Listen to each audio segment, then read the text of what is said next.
Hello everybody, welcome back to HardReset.Info channel.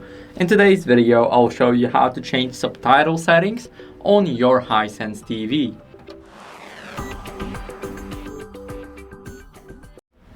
So first go over to settings, now scroll down to accessibility, and here in the subtitle settings, you guys can change everything you want. Like these subtitles or hard of hearing subtitles, or we can disable them.